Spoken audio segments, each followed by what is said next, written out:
Hello दोस्तों, कैसे हैं आप लोग। मुझे उम्मीद है आप लोग बहुत अच्छे होंगे, अपने अपने परीक्षा के तैयारी में व्यस्त होंगे। तो आज हम लोग क्लास 12th का इंग्लिश का एक बहुत ही इम्पोर्टेंट चैप्टर जो आपके एग्ज़ाम पॉइंट ऑफ व्यू से बहुत ही इम्पोर्टेंट है, जिसका नाम है इंडियन सिविलाइजेशन एंड कल्चर। ठीक है, तो ये आपके 100 मार्क्स का जो इंग्लिश है 12th क्लास का, उसका फर्स्ट चैप्टर है। तो आज हम इसमें केवल और केवल जो है आपके समरी देखने वाले हैं कि फर्स्ट चैप्टर का समरी क्या है। कभी कभी एग्जाम में समरी पूछ देता है, और अगर हम समरी पढ़ेंगे इसके बाद से हम समझेंगे कि इसमें के ऑब्जेक्टिव जो है हमें आसानी से समझ में आएंगे।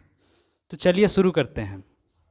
सबसे पहले ये जो आपका चैप्टर है जिसका नाम है इंडियन सिविलाइजेशन एंड कल्चर। ठीक है, इसका हिंदी क्या हुआ? तो इसका हिंदी ये है कि भारतीय सभ्यता और संस्कृति, यानी भारत की जो सभ्यता है और भारत की जो संस्कृति है उसके बारे में इस चैप्टर में जो है एक्सप्लेन किया गया है। तो इस सबसे पहले आपको बता दूं कि यह एक समरी है, और इस चैप्टर में जो है हम समरी सबसे पहले जानेंगे। और इस चैप्टर के लेखक है, जो राइटर है, उनका नाम क्या है? महात्मा गांधी। ठीक है, तो चलिए हम लोग शुरू करते हैं। सबसे पहले हमको ये जानना है कि महात्मा गांधी के बारे में जो है उनका कुछ बायो, उनके बारे में हम लोग जानेंगे। ठीक है, तो देखिए जो ये आपका चैप्टर है इंडियन सिविलाइजेशन एंड कल्चर, ठीक है, जिसका मतलब होता है भारतीय सभ्यता और संस्कृति। भारतीय सभ्यता और संस्कृति। ठीक है, तो हम सबसे पहले ये जानेंगे, यहाँ आपको दिख रहा है एक सुंदर सा जो फोटो है, वो किनका फोटो है भाई? ये महात्मा गांधी का। किनका फोटो है?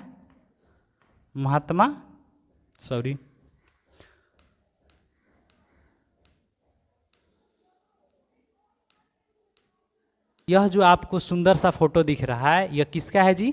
तो ये है आपके महात्मा गांधी का। ठीक है, जिन्होंने इस चैप्टर के बारे में जो है एक्सप्लेन किया है। तो सबसे पहले जो है हम ये जानेंगे कि महात्मा गांधी का जो है डेट ऑफ बर्थ क्या था। देखिए यहाँ लिखा हुआ है सुंदर अक्षरों में कि डेट ऑफ बर्थ जो है 2 अक्टूबर 1869 में। ठीक है, गांधी जी का जो जन्म हुआ था वो 2 अक्टूबर 1869 में हुआ था। ठीक है, नेक्स्ट क्या है कि उनका बर्थ प्लेस मतलब जन्म स्थान, उनका जो जन्म स्थान है वो है पोरबंदर, गुजरात, इंडिया। ठीक है, यानी कि पोरबंदर जो है जगह का नाम है, और ये कहाँ पड़ता है? भारत के गुजरात जो है राज्य में। ठीक है, अब इसके बाद जो है हम लोग नेक्स्ट क्या इसमें है, इनका जो है डेथ जो इनका हुआ था, यानी मृत्यु। तो मृत्यु जो इनका हुआ था वो हुआ था 30 जनवरी 1948। 30 जनवरी 1948 जो है में इनका जो है मृत्यु हुआ था। ठीक है, तो इतना याद रखेंगे कि इनका जन्म कब हुआ था, मृत्यु कब हुआ था, और इनका जन्म कहाँ हुआ था। ठीक है, इसके बाद हम लोग इस स्लाइड में जो है आपको ये देखने वाले हैं कि यहाँ पे देखेंगे हम महात्मा गांधी जो है इनको बोलते हैं फादर ऑफ नेशन, मतलब भारत के राष्ट्रपिता। भारत के राष्ट्रपिता इनको बोलते हैं महात्मा गांधी को। ठीक है, इनका फुल नेम, ठीक है, इनका फुल नेम क्या था जी? तो मोहनदास करमचंद्र गांधी। मोहनदास करमचंद्र गांधी। याद रखेंगे कि जो महात्मा गांधी थे उनका जो पूरा नाम क्या था जी? मोहनदास करमचंद्र गांधी। ठीक है, नेक्स्ट जो है लिखा है यहाँ पे फादर्स नेम। ठीक है, फादर्स नेम में आपके आ गए करमचंद्र गांधी। इनके फादर्स का क्या नाम था भाई? करमचंद्र गांधी। मदर्स नेम, अगर इनकी माता के बारे में हम बात करें तो इनकी माता का जो नाम था वो था पुतलीबाई। क्या नाम था जी? पुतलीबाई। ठीक है, यहाँ हम देखेंगे इनके प्रोफेशन। अच्छा, प्रोफेशन क्या होता है जी? प्रोफेशन मतलब जो भी इसी प्रकार का जॉब या कोई कार्य करता है उसी को उसका प्रोफेशन कहते हैं। देखिए प्रोफेशन में जो है ये एक लॉयर थे, साथ ही साथ इनको जो है इनको फ्रीडम फाइटर बोला गया और थिंकर बोला गया, यानी विचारक। ठीक है, चलिए लॉयर मिस क्या होता है जी? लॉयर मिस होता है वकील। लॉयर मिस होता है वकील। लॉयर मिस होता है वकील। ठीक है, उसी तरह यहाँ पे हम देखेंगे फ्रीडम फाइटर मतलब होता है क्रांतिकारी। फ्रीडम फाइटर मतलब क्रांतिकारी, यानी जब आज़ादी हुई तो आज़ादी में जिन लोगों ने आज़ादी दिलवाई उनको बोलते हैं फ्रीडम फाइटर। ठीक है, और अगर हम बात करें फेमस टाइटल, तो इनको फेमस इनका टाइटल क्या था? तो इन्हें लोग जो है महात्मा महात्मा कह के बुलाते हैं, ठीक है। इनको लोग बापू भी बोलते हैं प्यार से, इनको फादर ऑफ नेशन भी बोला जाता है, ठीक है। तो ये इनके कुछ फेमस टाइटल हुए। इसके बाद हम देखेंगे यहाँ लिखा है प्रिंसिपल। अच्छा, प्रिंसिपल मीन्स होता है सिद्धांत, ठीक है। इनके द्वारा किए गए कार्य, प्रिंसिपल किसको बोलते हैं भाई? सिद्धांत या इनके द्वारा किए गए कार्य को ही हम लोग प्रिंसिपल बोलते हैं। तो देखिए, ट्रूथ यानी सत्य, नॉन वायलेंस यानी अहिंसा, ठीक है, simple living and high thinking, ठीक है। हम लोग समझेंगे प्यार से। देखिए, ट्रूथ मीन्स होता है सत्य, ठीक है, और नॉन वायलेंस मीन्स अहिंसा। अगर कभी कभी क्वेश्चन आ जाता है कि गांधी जी के जो 2 वेपन्स थे यानी हथियार जो थे वो कौन कौन से थे, तो यही था आपका जी ट्रूथ यानी सत्य, और नॉन वायलेंस यानी अहिंसा, ठीक है। सत्य और अहिंसा यानी सत्य के प्रति उनका विचार था, वो हमेशा सत्य को पालन करते थे। और नॉन वायलेंस, ठीक है, नॉन वायलेंस का मतलब होता है अहिंसा, अर्थात हिंसा नहीं करना है, ठीक है।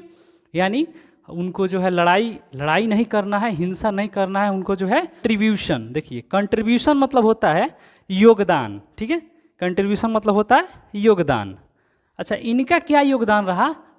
तो देखिए, led India's freedom struggle peacefully. अच्छा, पीसफुली या इसका मतलब होता है आपका शांति। पीसफुली का मतलब होता है शांति, यानी लेड इंडिया फ्रीडम, यानी भारत को जो है आज़ादी दिलवाए, वो भी कैसे? तो शांति पूर्वक इन्होंने जो है स्ट्रगल करके, संघर्ष करके जो है आज़ादी को दिलवाए हैं, ठीक है। तो चलिए अब हम जो है नेक्स्ट स्लाइड में जो है देखते हैं कि इन्होंने जो है इस चैप्टर में यानी इंडियन सिविलाइजेशन एंड कल्चर के बारे में इन्होंने क्या बताया है। चलिए यहाँ देखते हैं हम लोग। चूँकि यहाँ पे इंग्लिश में लिखा है, यहाँ पे हिंदी में लिखा है, तो हम इंग्लिश को समझेंगे, हिंदी को भी समझेंगे, ठीक है। तो आप सब कि Indian civilisation and culture is an essay written by Mahatma Gandhi, written by Mahatma Gandhi. यानी अगर क्वेश्चन ऐसे कुछ ऑब्जेक्टिव में आपसे आए कि Indian civilisation and culture is a, ये क्या था? तो भाई यह एक एसे था। एसे का मतलब होता है निबंध। क्या होता है भाई? निबंध, ठीक है। अच्छा, यहाँ देखेंगे हम लोग रिटन बाय महात्मा गांधी, किसके द्वारा लिखा गया है? महात्मा गांधी के द्वारा। Who is known as father of nation और बापू, ठीक है। Who is known as father of nation और बापू, जिन्हें जो है महात्मा गांधी को फादर ऑफ नेशन या बापू के नाम से इनको जानता है, ठीक है। He was born on 2nd October 1869 at Porbandar in Gujarat, ठीक है। यानी जो है गांधी जी, इनका जन्म जो है 2 अक्टूबर 1869 को पोरबंदर, गुजरात का एक जगह है पोरबंदर, वहाँ पे हुआ था, ठीक है। तो इतना बात आप लोग समझे होंगे, ठीक है। नेक्स्ट क्या है कि इन दिस एसे, इस निबंध में, अच्छा यह जो आपका चैप्टर है यह एक निबंध है, ठीक है, यानी एसे है, ठीक है। तो in this essay Mahatma Gandhi has highlighted the importance feature of Indian civilisation and culture, ठीक है। यानी इस निबंध में महात्मा गांधी ने क्या किया है कि जो है भारतीय सभ्यता और संस्कृति का जो मुख्य विशेषताएं हैं, उसका जो इम्पोर्टेंस है, वो उनके बारे में उन्होंने चर्चा किया है, ठीक है। नेक्स्ट स्लाइड में हम लोग देखेंगे। मुझे उम्मीद है आप लोगों को समझ में आ रहा होगा। अगर आपको ना समझ में आए तो आप कमेंट ज़रूर करें, और मैं कोशिश करूंगा कि आपको अच्छे से समझा पाऊँ, इसको एक्सप्लेन कर पाऊँ, ठीक है। देखिए यहाँ जो है he says that foundation of Indian civilisation is far better than the western civilisation. अच्छा, इंडियन सिविलाइजेशन का मतलब होता है भारतीय सभ्यता, ठीक है, और वेस्टर्न सिविलाइजेशन का मतलब होता है पश्चिमी सभ्यता, ठीक है। आपको ये बता दें कि सिविलाइजेशन क्या होता है। तो civilisation is a mode of conduct which gives you the path of duty. ठीक है, इसका मतलब ये हुआ कि सभ्यता आपका जो है एक मोड ऑफ कंडक्ट है, किसी चीज़ को बताने के लिए, दिखाने के लिए आपको एक मोड ऑफ कंडक्ट है, जिसमें जो है जो आपको अपने कर्तव्य के रास्तों पर चलने के लिए प्रेरित करता है। ठीक है, हर जगह का जो है सभ्यता अलग अलग है। एम आई राइट? ठीक है, चलिए तो यहाँ जो है हम इसमें देखेंगे, लिखा है कि he says that foundation of Indian civilisation is far better than the western civilisation.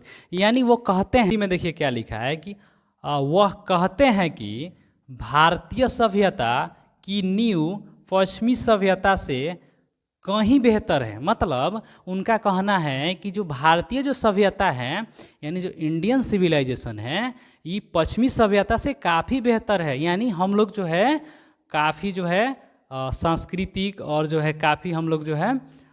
अगला जो है क्या कह रहा है कि our civilisation can not be beaten in the world, can not be beaten in the world because we are following the path that our ancestor made for us। ठीक है, यानी हम लोगों ने क्या समझा कि our civilization cannot be beaten in the world because we are following the path that our ancestor made for us। यानी कि कहने का मतलब है कि दुनिया में हमारी जो सभ्यता है, दुनिया में जो हमारी सभ्यता है उसका कोई पीछा नहीं कर सकता है, क्योंकि हम उस रास्ते पे चल रहे हैं जो हमारे पूर्वजों ने हमारे लिए बनाया है। ठीक है, यानी जो विश्व की जो सभ्यता है उनसे जो हमारी सभ्यता है वो लाख गुना बेहतर है। ठीक है, यानी जो हमारी जो सभ्यता है वो हमारे पूर्वजों द्वारा बनाया गया सभ्यता है। हमारे पूर्वजों ने जिस बीज को बोया है वो जो है उसको कोई नहीं मिटा सकता है। ठीक है, इस स्लाइड में हम लोगों ने क्या समझा कि भारतीय सभ्यता का जो नींव है वह जो है पश्चिमी सभ्यता से कहीं बेहतर है। ठीक है, क्योंकि और दुनिया में हमारी जो सभ्यता है उसका कोई पीछा नहीं कर सकता है, क्योंकि हम उस रास्ते को फॉलो कर रहे हैं जो जिस रास्ते को हमारे पूर्वजों ने बनाया है। ठीक है, मुझे आशा है आप लोगों को समझ में आया होगा। Western people sometimes says that. ठीक है, अच्छा हम लोग एक एक वर्ड एक एक लाइन को समझेंगे। ठीक है, क्योंकि यह एक समरी है, अगर हम लोग समरी को अच्छे से समझे रहेंगे तो हम जो है ऑब्जेक्टिव आसानी से कर पाएंगे। और साथ ही साथ अगर सपोज डैट समरी जो है आपके एग्जाम में आता है तो आप आसानी से लिख सकते हैं। ठीक है, देखिए कह रहा है कि western people sometimes says that, यानी जो पश्चिम के जो लोग हैं, यानी जो वेस्टर्न पीपल है वो लोग कहते हैं, क्या कहते हैं जी, देख कि we are uncivilise, ignorant and stolid. ठीक है, वो कहते हैं कि हम जो है असभ्य हैं, हम जो है असभ्य हैं, अज्ञानी हैं, मूर्ख हैं। ठीक है, ये किनका कहना है भाई? तो ये वेस्टर्न पीपल का कहना है, यानी जो पश्चिमी सभ्यता के जो लोग हैं उनका कहना है कि हम लोग मूर्ख हैं, हम लोग जो है असभ्य हैं। ठीक है, यानी जो है कहीं ना कहीं जो है वो अपने आप को बड़ा दिखाने की कोशिश किए हैं। और ये बात कौन बोल रहे हैं जी? गांधी जी बोल रहे हैं। ठीक है, बट गांधी जी डिसएग्री। ठीक है, लेकिन गांधी जी जो है इस बात को नहीं मानते, इस बात से सहमत ही नहीं है कि जो है हम लोग जो है मूर्ख है, असभ्य हैं। क्यों जी? अगर हम गलत नहीं है तो हम अपने आप को गलत नहीं समझेंगे। ठीक है, आगे क्या है कि he thinks this idea is wrong, this idea is wrong, he believe that we can do everything, we can do everything. यानी गांधी जी का कहना है कि यह जो विचार है, ये जो थॉट है उनका, ये बिल्कुल गलत है, दिस इज रॉन्ग। ठीक है, उनका मानना है, यानी गांधी जी का मानना है कि हम वो सब कुछ कर सकते हैं, हम वो सब कुछ कर सकते हैं दैट वेस्टर्न पीपल डू। ठीक है, हम वो सब चीज़ कर सकते हैं जो पश्चिम के जो लोग हैं वो लोग जो कर सकते हैं हम वो सब कर सकते हैं। तो हम मूर्ख कैसे होंगे, हम असभ्य कैसे मानेंगे? ठीक है, हाउ एवर जबकि बात करें our culture and the way of life do not always allow us to do the same thing they do.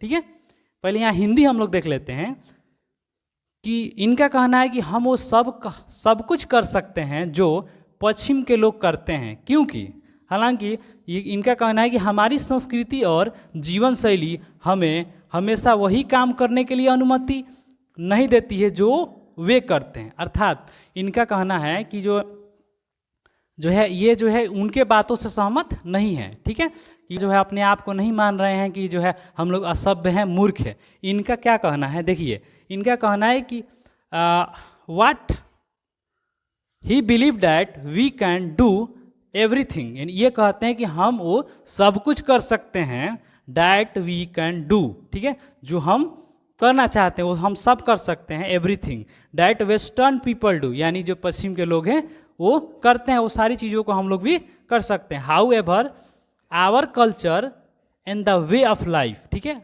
Our culture means हमारी सभ्यता, ठीक है, and the way of life का मतलब होता है जीवन जीने का तरीका या शैली, यानी जीवन शैली। The way of life don't always allow us to do the same thing they do, इनका कहना है कि हमारा जो वे ऑफ जो लाइफ यानी जीवन जीने का जो तरीका है, और जीवन जीने का जो तरीका है और जो हमारी सभ्यता है ये हमको अनुमति नहीं देता, यानी हमको जो है ये अलाउ नहीं करता कि वो जो चीज़ें कर रहे हैं वो चीज़ भी हम लोग भी करें। अर्थात अगर वे जो है छोटे कपड़े पहन रहे हैं या कुछ उनका जो पहनावा है, उनका जो खान पान है वो अलग है, तो ये ज़रूरी नहीं है कि हम लोग भी उन्हीं चीज़ों को अपनाएं, ये हमारी सभ्यता जो है अनुमति नहीं देता। ये किनका कहना है भाई, तो ये गांधी जी का कहना है, ठीक है। आप लोगों को जो है मुझे उम्मीद है समझ में आया होगा। नेक्स्ट स्लाइड में हम लोग, तो गांधी जी क्या कहते हैं जी, Gandhi ji tells us that our ancestor liked living in village more than cities, ठीक है, यानी ये कहते हैं गांधी जो है अपनी बातों को कैसे इस जो है एस्से में रखे हैं कि जो हमारे जो पूर्वज हैं वो शहरों की अपेक्षा गाँव में रहना पसंद करते हैं, यानी जो हमारे जो पूर्वज हैं, हमारे जो पूर्वज थे या हमारे जो पूर्वज अभी हैं वो शहरों से ज़्यादा जो है गांव में रहना पसंद करते थे। They like to live in the village, ठीक है। They knew that city had a lot of bad thing like crimes, robbers, thieves, ठीक है। देखिए यहाँ लिखा है कि they know that cities had a lots of bad thing, ठीक है। अच्छा, हमारे पूर्वज शहर में रहना क्यों नहीं पसंद करते थे, क्योंकि वे जानते थे कि जो है शहर में बहुत सी बुरी चीज़ें हैं, जैसे कि बात करें हम यहाँ पे तो क्राइम मतलब होता है अपराध, क्राइम मीन्स होता है अपराध, रोबर्स एंड थीप्स, यानी शहर में जो है अपराध हैं, लुटेरे हैं, चोर हैं, ठीक है। In villages people could live peacefully, ठीक है, पीसफुली का मतलब होता है शांतिपूर्वक, ठीक है, शांति से, ठीक है। तो उनका कहना है कि जो शहर में जो है अपराध है, लुटेरे हैं, चोर हैं, बहुत सारी बुरी चीज़ें हैं, लेकिन अगर वो कहते हैं कि लेकिन जो गांव में जो लोग हैं ना वो बहुत काफ़ी शांतिपूर्वक रहते हैं, ठीक है, यानी गांव का जो जीवन शैली है वो शांतिपूर्ण है, ठीक है ना। तो जो गांव के जो लोग हैं कुड लिव पीसफुली, यानी शांति से रहते हैं। जो उम्मीद है आप लोगों को समझ में आ रहा होगा। और नेक्स्ट स्लाइड में हम लोग, जो कि लास्ट स्लाइड है इस समरी का, तो उसको हम लोग देखने वाले हैं। देखिए ये जो आपके लास्ट स्लाइड में जो बात बोली गई है ये काफ़ी इंपॉर्टेंट है, इससे जो है बहुत सारे क्वेश्चन जो है इसी को घुमा फिरा के ऑब्जेक्टिव में भी पूछ देता है, साथ ही साथ आपको एक्सप्लेन करने के लिए भी कहता है, ठीक है। तो देखिए यहाँ पे लिखा है कि mind is restless bird, the mind is restless bird. Gandhi ji कहते हैं कि हमारा मन जो है एक रेस्टलेस बर्ड है, यानी एक बेचैन पक्षी है, हमारा मन जो है एक बेचैन पक्षी है। The more it gets the more it wants, अर्थात उनका कहना है कि जितना अधिक हमारा मन चाहता है, द मोर इट्स गेट माने जितना अधिक इसको जो है मिलता है, या इसको जितना अधिक जो है मिलता है उतना ही अधिक जो है यह चाहता है, ठीक है। गांधी जी कहते हैं कि हमारा मन एक बेचैन पक्षी है, जितना अधिक यह चाहता है उतना अधिक प्राप्त होता है, ठीक है, और असंतुष्ट रहता है। यानी कहने का मतलब है हमारा जो माइंड है जो है एक रेस्टलेस बर्ड है, एक बेचैन पक्षी है। यानी इसको जो है जितना मिलता है ना, जितना प्राप्त होता है उतना ये चाहता है, उससे ज़्यादा भी चाहता है। अगर मिल जाने के बाद भी स्टिल अनसेटिस्फाइड यानी असंतुष्ट रहता है। यानी जो है डिजायर ख़त्म नहीं होता है, इच्छाएं जो है नेवर्स डाई, डिजायर्स नेवर डाइज। यानी जो हमारी इच्छाएं कभी ख़त्म नहीं होती है, ठीक है।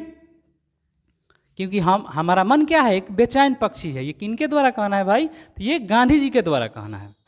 अगला क्या है, remain unsatisfied so we should not indulge in our passion, ठीक है। अर्थात इसमें जो है हमें जो है अपने जुनून में शामिल नहीं होना चाहिए, ठीक है।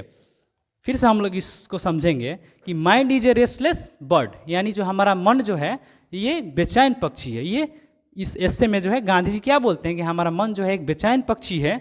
द मोर इट्स गेट, यानी इसको जितना अधिक मिलता है, the more it's want, the more it wants, उतना ही अधिक इसको चाहिए। अच्छा, उतना मिल जाने के बाद भी इट्स रिमेन अनसेटिस्फाइड, उतना मिलने के बाद भी जो है ये असंतुष्ट रहता है, यानी अनसेटिस्फाइड रहता है, ठीक है। So we should not indulge in the our passion, इसलिए जो है हमें जो है अपने पैशन में इतना अधिक जो है अपने जुनून को नहीं पालना चाहिए, अपने जो है पैशन के पीछे इतना नहीं भागना चाहिए। तो दोस्तों मुझे आशा ही नहीं विश्वास होगा कि आप लोग जो है इसको समझे होंगे। अगर मैं कोशिश करूंगा कि जो इसमें परफेक्शन आए, क्योंकि ये मेरा फर्स्ट वीडियो है, ठीक है। सो अगर आपको और किसी भी प्रकार का समस्या हो तो कमेंट जरूर करें। धन्यवाद। Have a nice day. यार